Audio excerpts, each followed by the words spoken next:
Hello friends, मैं हूं अमित और आप देख रहे हैं हमारा चैनल स्टडी विद अमित। तो मानव शरीर का सबसे इम्पोर्टेंट टॉपिक ब्लड, रक्त के बारे में पढ़ते हैं। ठीक है, चलो स्टार्ट करते हैं ब्लड के बारे में। तो ब्लड क्या है? ब्लड एक्चुअल में एक तरल संयोजी पदार्थ है। ठीक है ना, तरल संयोजी।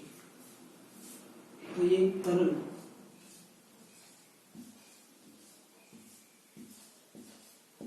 रक्त क्या है? रक्त एक तरल संयोजी उत्तक है। ठीक है, और ये एक क्षारीय विलयन है। क्या है? ये एक क्षारीय विलयन है। ये क्या है? एक क्षारीय विलयन है। ठीक है, जिसका पीएच मान 7.4 होता है। इसका पीएच मान कितना होता है? 7.4 होता है।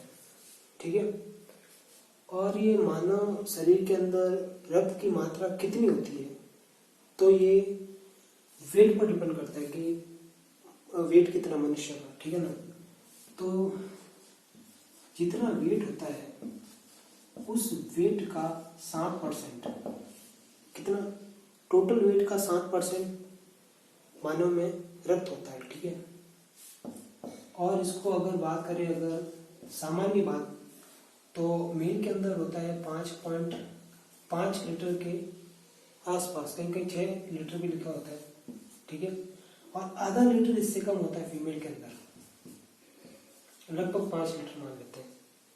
ठीक है, तो मानव शरीर के अंदर रक्त के एक तरल संयोजी उत्तक है, एक लिक्विड फॉर्म में रहता है।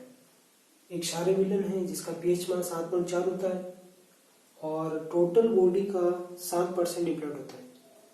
मेल के अंदर बात करें तो 5.5 से 6 लीटर, और फीमेल के अंदर है वो इससे आधा लीटर होता है।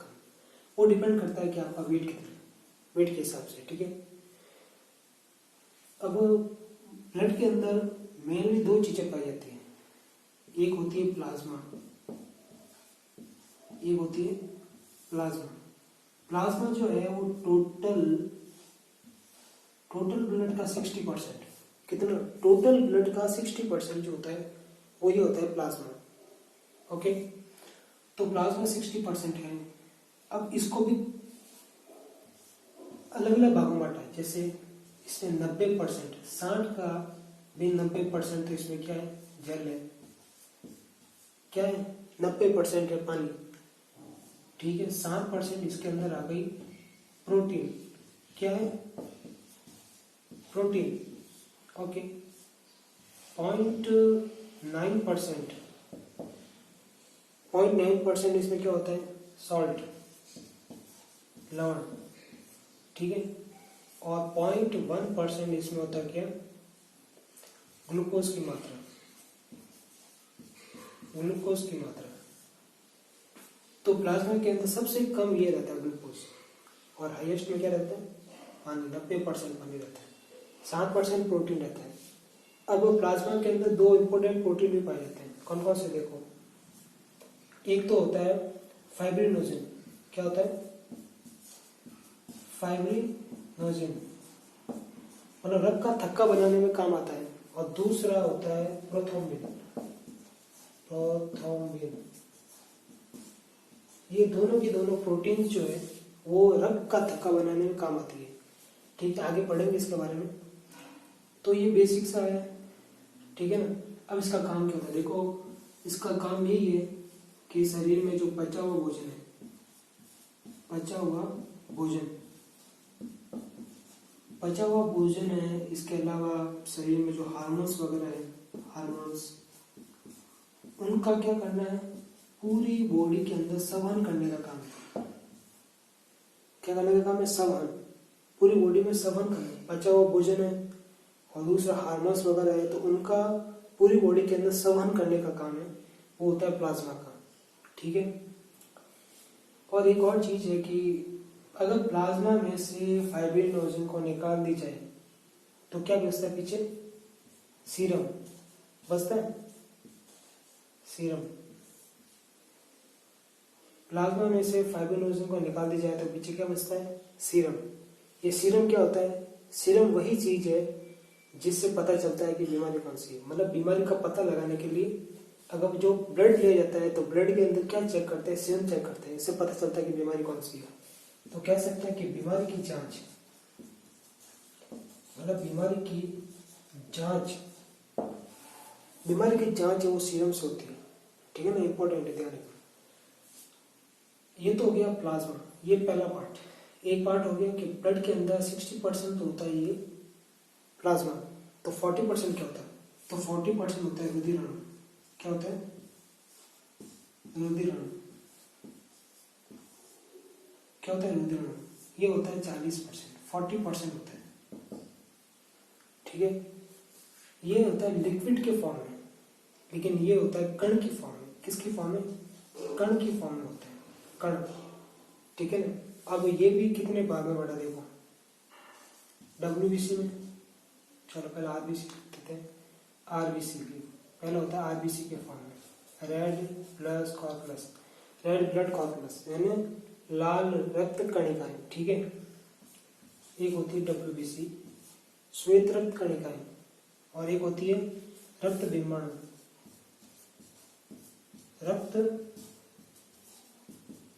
रक्त बिंबाणु, जिसको क्या बोलते हैं? Blood platelets. ठीक है ना, ये तीनों आ गए। अब इसकी बात करें आरबीसी की। आरबीसी का एक और नाम होता है, साइंटिफिक नेम, जिसको बोलता है एरिथ्रोसाइट। ई से स्टार्ट होता है। ई से क्या लिखते हैं इसको? एरिथ्रोसाइट। एरिथ्रोसाइट।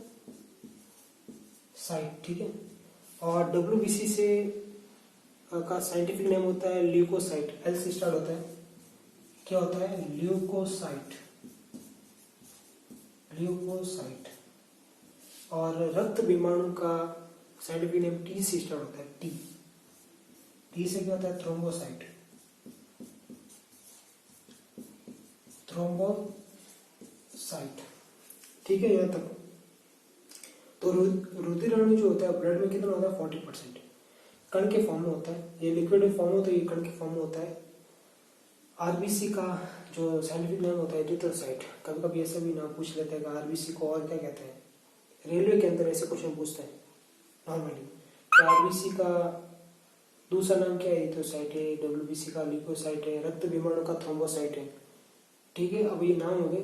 अब क्या करते हैं कि एक एक करके इनके बारे में अपन थोड़ा डिटेल में पढ़ते हैं कि ये है क्या एक्चुअली में। ठीक है, चलो स्टार्ट करते हैं आरबीसी के बारे में। आरबीसी को क्या बोलते हैं? लाल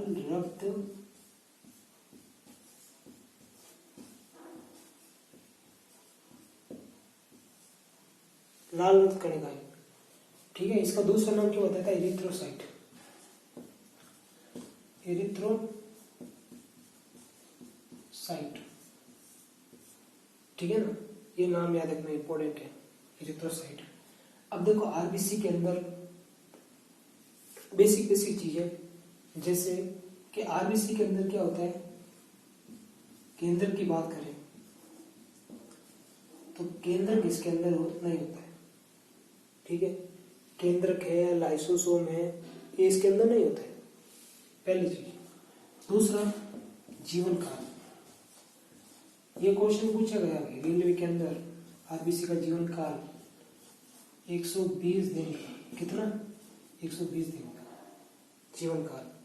अब इसका निर्माण देखो, इसका जो निर्माण होता कहाँ है? पहली चीज तो ये, इसका निर्माण कहाँ होता है?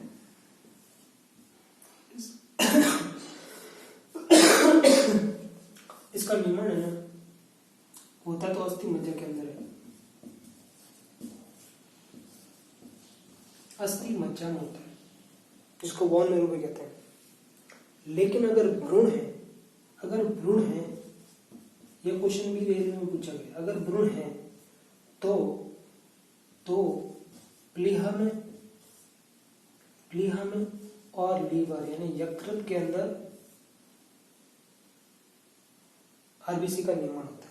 ठीक है, और एक और चीज कि ये 120 दिन है, 120 दिन खत्म होने के बाद में क्या होता है? आरबीसी मृत हो जाती है और मृत होने के बाद में ये इसकी मृत्यु होती कहाँ पर है? तो होती है वो कहाँ पर? वो यहाँ पर, मतलब प्लीहा और यकृत के अंदर इसकी मृत्यु हो जाती है। किसकी? आरबीसी की, 120 दिन होने के बाद में। तो इसलिए इसको आरबीसी का कब्र भी कहते हैं। ये भी चीज याद रख लेना आप, क्या बोलते हैं? आरबीसी का कब्र बोलते हैं, ठीक है ना। ये भी याद रख लेना कि प्लीहा और यकृत को क्या बोलते हैं? आरबीसी का कब्र, क्योंकि जहां से प्रोडक्शन हो रहा है वहीं पर इसकी मृत्यु हो रही है 120 दिन होने के बाद में। अब ये तो हो गया, देखो 120 दिन हो गया, कंप्लीट हो गया, आरबीसी मृत हो गई, लेकिन वापस कैसे बनेगी? तो वापस कैसे बनेगी? तो वही, और इसके लिए क्या है? इसके लिए चाहिए प्रोटीन, प्रोटीन चाहिए, आयरन चाहिए, फॉलिक एसिड भी चाहिए, फॉलिक एसिड FA में शॉर्ट में लिख रहा हूँ, फॉलिक एसिड भी चाहिए, और विटामिन जो B12 होता है ना, साइलोकावालामिन। तो ये चीजें मिलने से क्या होगा? आरबीसी का निर्माण हो जाता है, ठीक है। या तो हो गया। अब इसका काम क्या है? आरबीसी का काम क्या होता है? मेनली काम ये है कि भाई ऑक्सीजन और कार्बन डाइऑक्साइड का संवहन करना बॉडी के अंदर, ठीक है। अब ये काम होता कहाँ से? ये होता है हीमोग्लोबिन से। हीमोग्लोबिन, अगर हीमोग्लोबिन की बात करें, एक्चुअली में ये दो चीजों से मिलकर बना है। किससे? एक तो हीम से और दूसरा ग्लोबिन से, ठीक है। हीम से और ग्लोबिन से। हीम क्या है? हीम एक रंजक होता है, क्योंकि रक्त का जो लाल रंग है वो इसी के कारण होता है। जो लाल रंग है ना, अलग अलग कलर होते हैं इसमें भी, हल्का लाल या थोड़ा सा ऑरेंज कलर का, कलर में थोड़ा डिफरेंट होता है। तो मेनली लाल रंग जो होता है ना, वो हीम, ये रंजक है, इसके कारण होता है। और ये क्या है? ये एक आयरन युक्त प्रोटीन है। क्या है?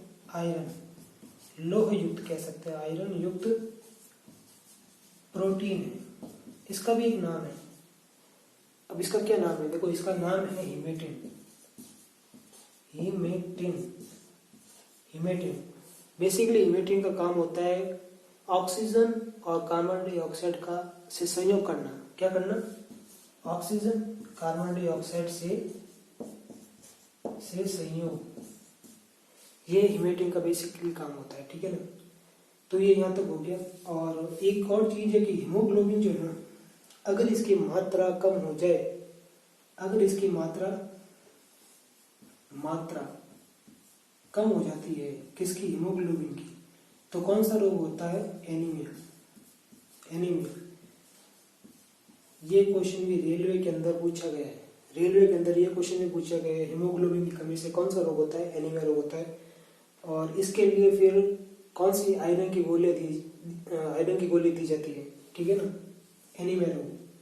और ये जो आरबीसी है ना, आरबीसी की संख्या को मेजर करने का भी एक पैरामीटर होता है, उसका नाम होता है हीमोसाइटोमीटर। ये याद रखना। क्या होता है? इधर लिख देता हूं मैं, हीमोसाइटोमीटर, ये नाम है। आरबीसी की मात्रा बताने के लिए भी मीटर होता है, इसका नाम होता है हीमोसाइटोमीटर। ओके, तो ये देख लो, जो बड़ा मेन इंपॉर्टेंट चीज है वो सारी मैंने यहाँ पर लिख दी है कि इसके अंदर केंद्रक नहीं होता। क्वेश्चन अगर पूछ ले कि क्या आरबीसी से डीएनए की जांच हो सकती है? नहीं हो सकती। क्यों? क्योंकि डीएनए और आरएनए किसके अंदर होता है? केंद्रक के अंदर। अब है ही नहीं है केंद्रक, तो जांच कैसे होगी? ठीक है ना। जीवन काल याद रखना इंपॉर्टेंट, 120 दिन का ये पूछा गया क्वेश्चन है।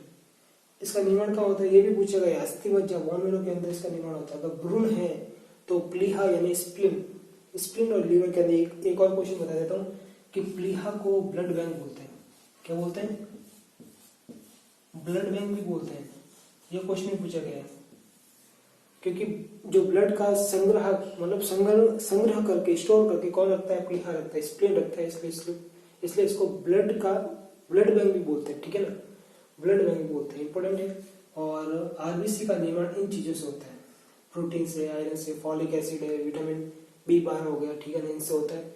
और हीमोग्लोबिन की आपको एक ये याद रखना, हीमोग्लोबिन दो चीजों से मिलकर बना होता है। हिम क्या एक रंजक होता है, जो लाल रंग होता है ना ब्लड का, वो इसी के कारण होता है। और ग्लोबिन क्या एक आयरन युक्त प्रोटीन होती है जिसको हिमेटिन बोलते हैं। हिमेटिन जो ऑक्सीजन और कार्बन डाइऑक्साइड से क्या संयोग करता है। मैंने एक चीज वो लिखी क्यों लिखी, देखो आरबीसी का काम क्या है। आरबीसी का काम है ऑक्सीजन और कार्बन डाइऑक्साइड को का शरीर में संबंध, शरीर में संबंध, ठीक है ना। तो ये इसका क्या हो गया कार्य, ये इसका कार्य हो गया कि ऑक्सीजन और कार्बन डाइऑक्साइड को का शरीर में क्या करना है, संबंध करवाना है, इधर उधर घुमाना है। तो ये आरबीसी का काम हो गया। एक और चीज है इंपॉर्टेंट कि जो मलेरिया होता है ना, क्या होता है मलेरिया, इधर लिख देता हूँ मलेरिया। जब मलेरिया होता है ना, क्या होता है जब मलेरिया होता है तो आरबीसी की जो मात्रा है ना वो क्या हो जाती है, घट जाती है। ये थोड़ा ध्यान रखना, इंपॉर्टेंट है ये, थोड़ा ध्यान रखना। और ये भी क्वेश्चन पूछा गया कि हीमोग्लोबिन किस में होता है, आरबीसी, डब्ल्यूबीसी या प्लेटलेट में, तो किस में, तो ये याद रखना हीमोग्लोबिन होता है आरबीसी के अंदर, ठीक है ना। और मलेरिया होने पर आरबीसी की मात्रा है वो घट जाती है, ठीक है। अगर आप सो रहे हो तो आरबीसी की मात्रा घट जाएगी। अगर आप पहाड़ों पे चढ़ रहे हो, पहाड़ों पे जा रहे हो, मतलब ऊंचाई पे जा रहे हो, तो आपकी आरबीसी की जो मात्रा है वो बढ़ती रहेगी, ठीक है। इतना बता दे, इतना ही है इम्पोर्टेंट, जो इम्पोर्टेंट है सारा आ गया। तो आरबीसी के बारे में इतना याद रख लेना, बहुत है, ठीक है। अब नेक्स्ट बढ़ते हैं अपन डब्ल्यूबीसी के बारे में, ओके। चलो स्टार्ट करते हैं नेक्स्ट डब्ल्यूबीसी के बारे में। डब्ल्यूबीसी, डब्ल्यूबीसी को क्या बोलते हैं, श्वेत रक्त कणिकाएं। क्या बोलते हैं, श्वेत रक्त कणिकाएं। और इसका जो साइंटिफिक नेम होता है वो क्या होता है, ल्यूकोसाइट।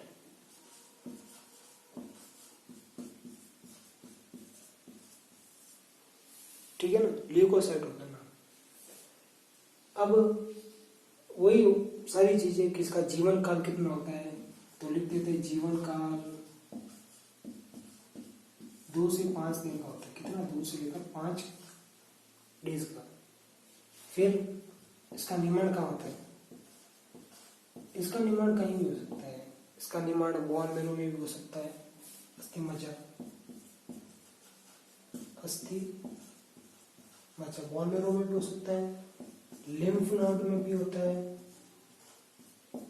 लीवर में भी होता है, यकृत लीवर में भी होता है, अस्थि मज्जा में भी होता है, लिम्फ नोड, यकृत, स्प्लीन यानी प्लीहा, सब में इनका निर्माण होता है। अब ये अगर मृत हो जाती है, कौन, डब्ल्यूबीसी, अगर ये मृत हो जाती है तो ये रक्त के अंदर ही इसका भक्षण हो जाता है, मतलब खत्म हो जाती है ब्लड के अंदर ही, ठीक है ना। तो ये थोड़ी सी बेसिक चीज। अब आते हैं कि इसके भी थोड़े बहुत पार्ट है, पार्ट्स याद रखना, वही इंपॉर्टेंट है। एक तो एंटीबॉडी, देख तो एंटीबॉडी, एक लिम्फोसाइट,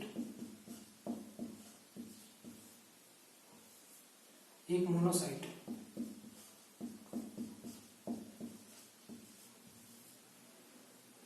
एंटीबॉडी का काम क्या है, रक्षा का काम है।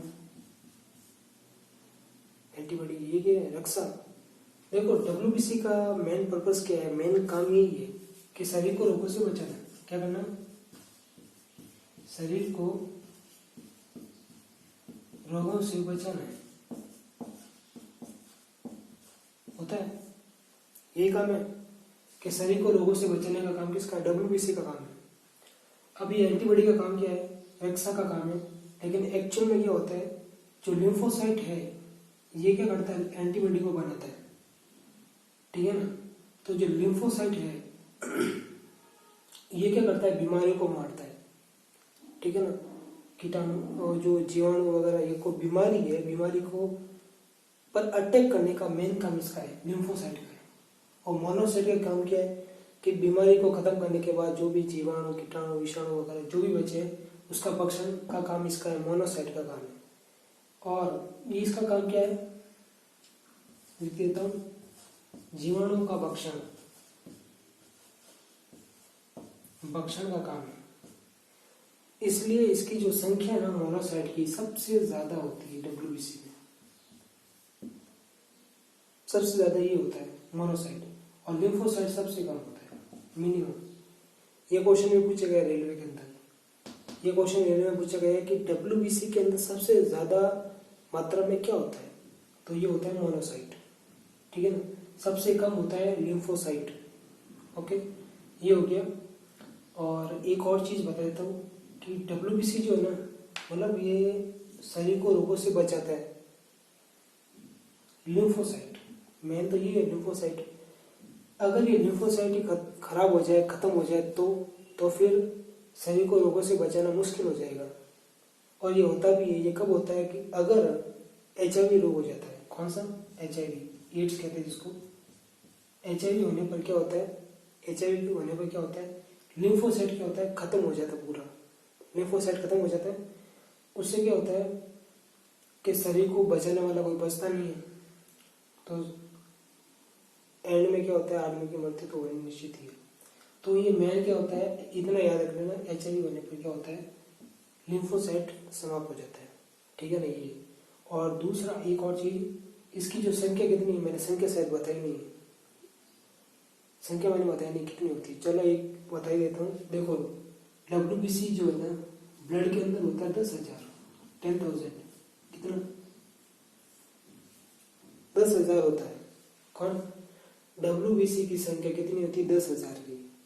और आरबीसी की संख्या, आरबीसी की संख्या सबसे ज्यादा 50 लाख। कितनी? आरबीसी की संख्या होती है 50 लाख, 50 लाख होती है। डब्ल्यूबीसी की संख्या होती है 10,000। HIV होने पर क्या होता है, डब्ल्यूबीसी की जो संख्या है वो बढ़ जाती है, कम हो जाती है, ठीक है। और कैंसर होने पर, ल्यूकेमिया नाम का कैंसर वो होता है ना, ल्यूकेमिया कैंसर जो होता है, ल्यूकेमिया, उसमें क्या होता है, कैंसर होने पर इसकी संख्या बढ़ जाती है। ल्यूकेमिया, कैंसर वगैरह जो भी होता है ना, कैंसर होने पर क्या होता है, इसकी जो डब्ल्यूबीसी की जो संख्या है ना वो बढ़ जाती है, ठीक है ना। इतना सा आप याद रख लेना, ठीक है। यहाँ तक तो हो गया कंप्लीट। और कोई चीज बची है क्या? इसका मेन काम तो ये है, शरीर को रोगों से बचाने का काम बता दिया मैंने, ठीक है। इसे कौन सी बीमारी है वो बता दी, ये थोड़ा ध्यान रखना, ठीक है ना। और एक और चीज कि डब्ल्यूबीसी का जो मैक्सिमम पार्ट है ना वो न्यूट्रोफिल्स कणिकाओं का बना होता है। किसका? न्यूट्रोफिल्स कणिकाओं का। जीवाणु का भक्षण करने का काम वही करता है, न्यूट्रोफिल्स कणिकाओं का बना होता है, ठीक है ना। तो ये इतना था, याद रख लेना। और डब्ल्यूबीसी शायद इतना ही है, इससे तो अब कोई होगा पॉइंट तो मैं बाद में बता दूंगा, ठीक है ना। अब नेक्स्ट बढ़ते हैं अपन ब्लड प्लेटलेट्स, रक्त विमाणु। चलो स्टार्ट करते हैं अब ब्लड प्लेटलेट्स।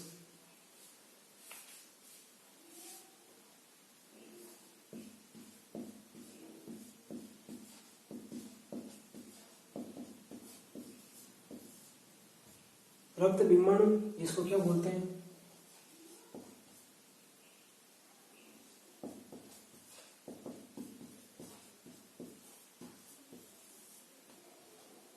थ्रोम्बोसाइट, ठीक है ना।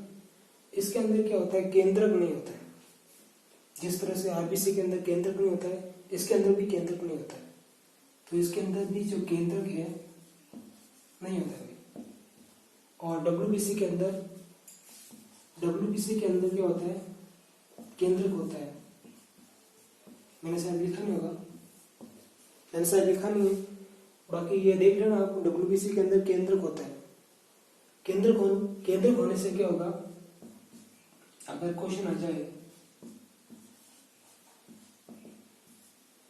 अगर क्वेश्चन पूछ ले कि रक्त के किस भाग से डीएनए आरएनए की जांच हो सकती है, तो वो है डब्ल्यूबीसी, क्योंकि उसके अंदर केंद्रक होता है, ठीक है ना, ये याद रखना। रक्त विमाणु के अंदर ये नहीं होता है, कौन केंद्रित नहीं होता है। अब इसका निर्माण कहाँ होता है और उसकी मृत्यु कहाँ होती है। इसका जीवन काल क्या है, जीवन काल की बात करें 2 से 5 दिन, ठीक है ना, ये जीवन काल हो गया इसका। और दूसरा इसका निर्माण, इसका निर्माण कहाँ होता है, अस्थि मज्जा,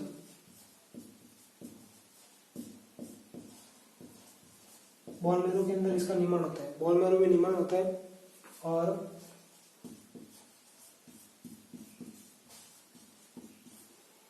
मृत्यु कहाँ होती है, प्लीहा के अंदर, स्प्लीन के अंदर निर्माण होता है बॉन मैरो में, और मृत्यु कहाँ होती है, स्प्लीन में, प्लीहा के अंदर, ठीक है ना। ये हो गया इतना तो।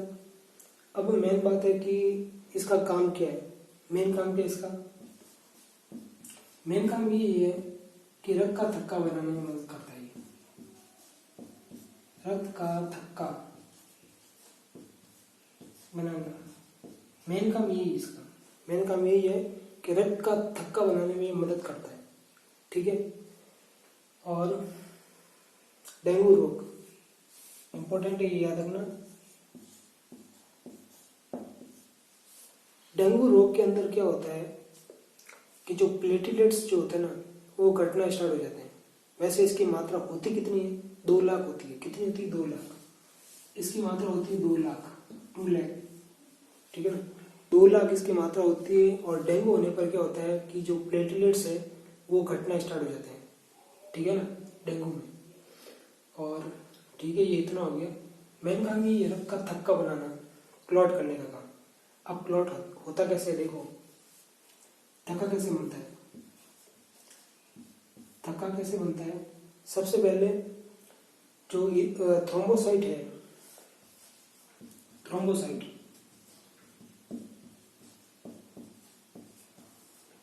ये ऑक्सीजन यानी कि वायु के संपर्क में आता है।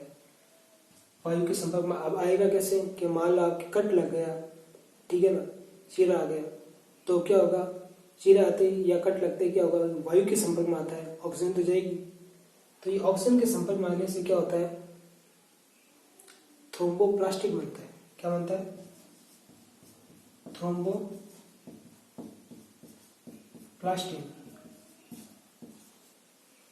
थ्रोम्बोप्लास्टिन। अब ये थ्रोम्बोप्लास्टिन के अंदर एक प्रोटीन मिलती है जिसका नाम है प्रोथ्रोम्बिन, ठीक है ना, प्रोथ्रोम्बिन, प्रोथ्रोम्बिन ये प्लाज्मा से आकर इसमें मिलते हैं, प्लाज्मा से प्रोथ्रोम्बिन।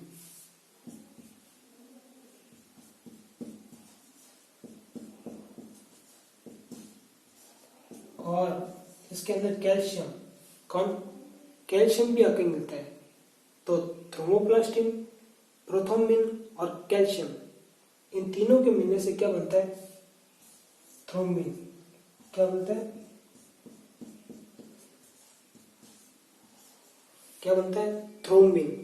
अब थ्रोम्बिन जो है वो फाइब्रिनोजन प्रोटीन से ऐड होता है, किससे, फाइब्रिनोजन से।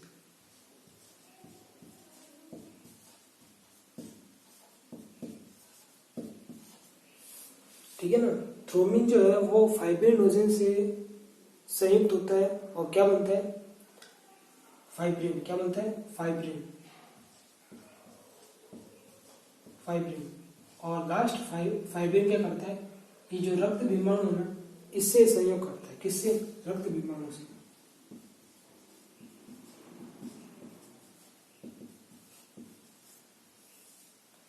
रक्त विमाणु से।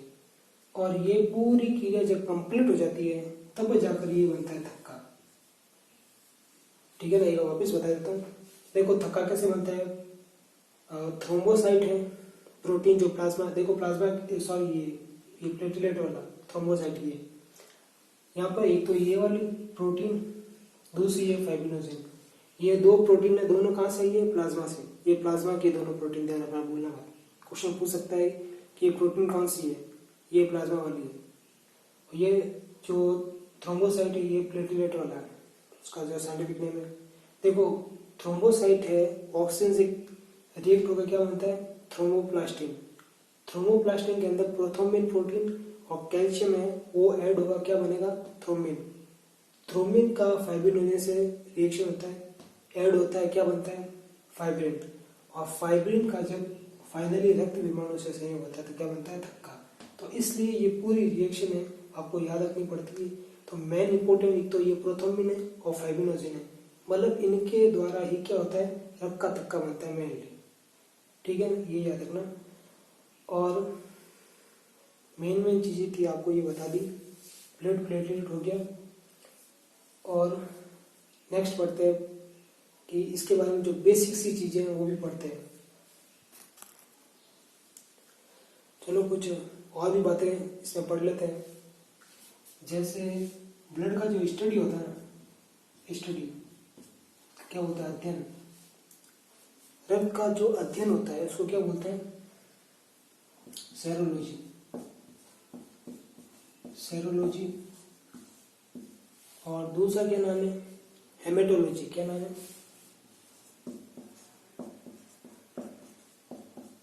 हेमेटोलॉजी, ठीक है ना। ब्लड का जो स्टडी होता है, अध्ययन होता है, उसको सेरोलॉजी भी बोलते हैं, हेमेटोलॉजी भी बोलते हैं। और इम्पोर्टेंट पॉइंट है जो रेलवे के अंदर क्वेश्चन पूछा गया है, कौन सा, फिल्ट्रेशन का। फिल्ट्रेशन, ब्लड का जो फिल्ट्रेशन होता है क्या बोलते हैं, शुद्धिकरण। शुद्धिकरण, रक्त का जो शुद्धिकरण होता है कहाँ होता है, किडनी के अंदर। किडनी मतलब वक्र, ठीक है ना। किडनी के अंदर क्या होता है, ब्लड का फिल्ट्रेशन होता है, ठीक है ना। ये क्वेश्चन पूछा भी गया, ठीक है ना, ये याद हो गया। एक बीमारी होती है हीमोफीलिया नाम की। क्या होती है, हीमोफीलिया। हीमोफीलिया एक्चुअली में ये एक आनुवंशिक रोग है।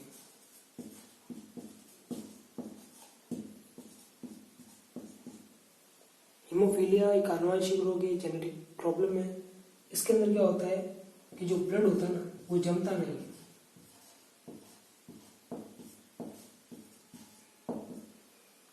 ब्लड जमता नहीं है, ये प्रॉब्लम होती है हीमोफीलिया के अंदर, ठीक है ना।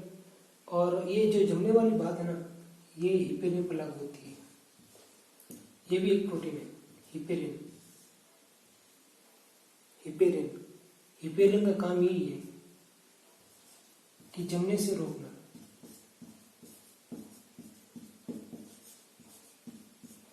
हिपेरिन का काम क्या है कि ब्लड को जमने से रोकना है, ठीक है ना, जमने से रोकना है हिपेरिन का काम, ठीक है। और ये जो लीवर होता है ना, लीवर, यकृत, इसके अंदर ये फाइब्रिनोजेन, प्रोथ्रोम्बिन और ये वाला हिपेरिन,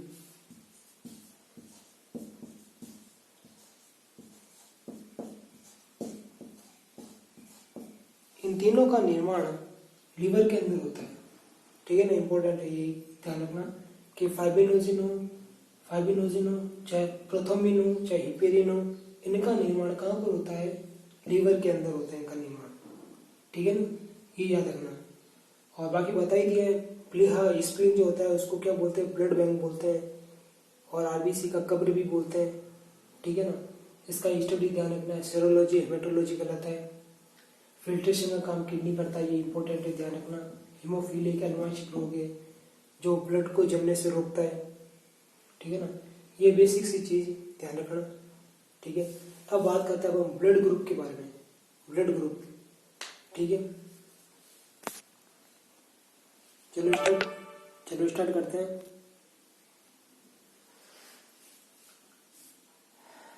ब्लड ग्रुप की बात,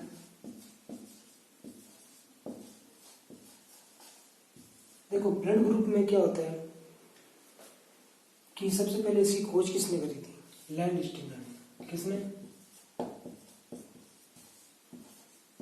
कब करी थी, 1900 में। लैंडस्टीनर ने इसकी खोज करी थी 1900 ईस्वी में, ठीक है, ये याद रखना। ये साइंटिस्ट है, इसका नाम पूछा जाता है, इंपॉर्टेंट है इसलिए। ब्लड ग्रुप हो गया लैंडस्टीनर 1900 ईस्वी, ठीक है। अब बात करते हैं कि ये जो अलग अलग ब्लड ग्रुप होता है ना, जैसे ए हो गया, बी हो गया, ए बी हो गया, ओ हो गया, ये अलग अलग है। ये अलग अलग होने का मेन कारण भी एक क्या कारण है, आरबीसी जो है ना, याद रखना आरबीसी, आरबीसी के अंदर एक प्रोटीन होती है, इसको बोलते हैं ग्लाइकोप्रोटीन, ठीक है ना। ये जो ग्लाइकोप्रोटीन होती है ना, इसके कारण ये चेंजेस होते हैं, अलग अलग होते हैं ब्लड ग्रुप।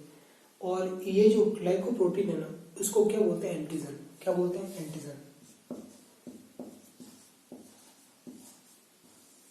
क्वेश्चन पूछ सकता है कि मेनली एंटीजन होता कहाँ है, एंटीजन होता कहाँ, आरबीसी के अंदर एंटीजन होता है।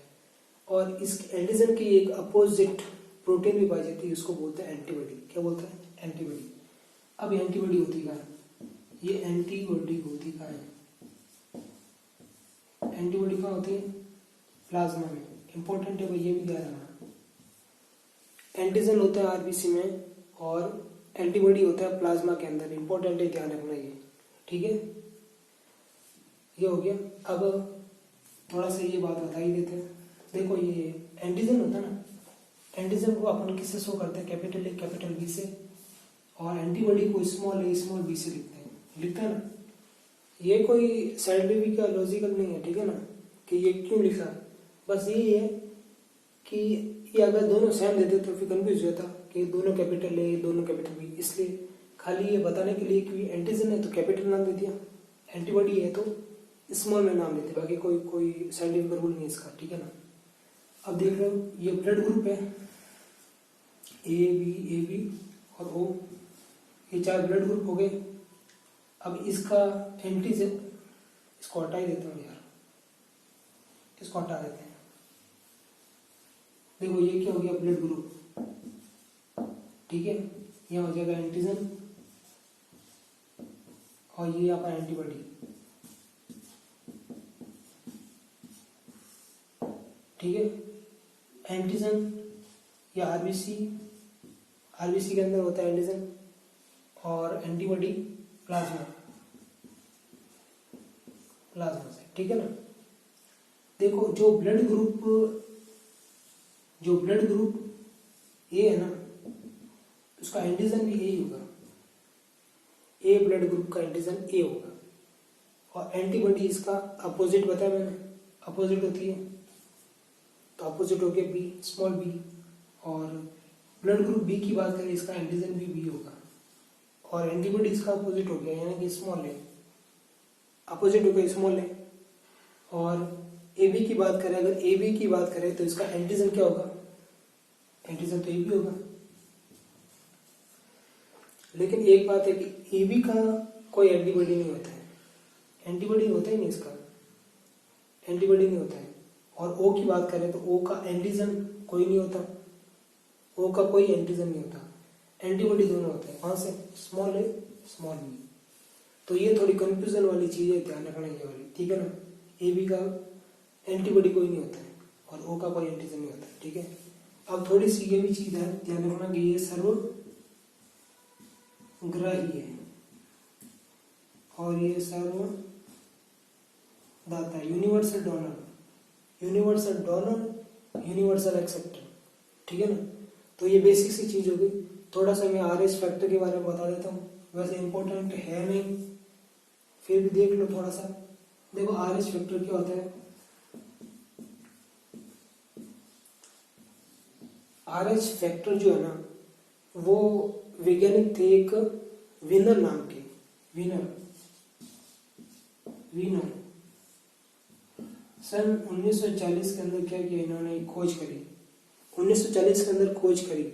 और जो ये दिख रहा है ना, और खोज किस पर करी, रिसर्च बंदर पर, किस पर, बंदर पर करी, एक बंदर पर खोज करी, रिसर्च बंदर पर, ठीक है ना। ये जो एंटीजन दिख रहे हैं ना, ये वाले, सॉरी ये ए बी और एंटीजन, इन एंटीजन को छोड़कर एक अलग ही एंटीजन मिली थी, किसके अंदर, बंदर के अंदर। इन एंटीजन को छोड़कर एक अलग ही एंटीजन मिली थी, उसको नाम दे दिया क्या, आरएच फैक्टर। बस इतना सा याद रखना, इसके अलावा कुछ नहीं है। कि भाई ये जो एंटीजन मिली थी, इसके ये जो एंटीजन है ना, इसके अलावा एक अलग एंटीजन मिली थी जिसको नाम दे दिया आरएच फैक्टर। अब ये RH फैक्टर ये भी पॉजिटिव और नेगेटिव में होता है। अगर वो एंटीजन किसी बंदर के अंदर मिलती है तो RH प्लस लिखते हैं। क्या लिखते हैं? RH प्लस, मतलब उसके अंदर एंटीजन है। RH माइनस लिख दे, इसका मतलब इसमें एंटीजन नहीं है, बस इतना सा है। तो ये देख लो आपका पूरा कंप्लीट ब्लड के बारे में जो जो क्वेश्चन जो भी बन सकते हैं वो सारे मैंने बता दिए। अब आपको ये वीडियो कैसा लगा, लाइक कीजिए, सब्सक्राइब कीजिए। Thank you so much.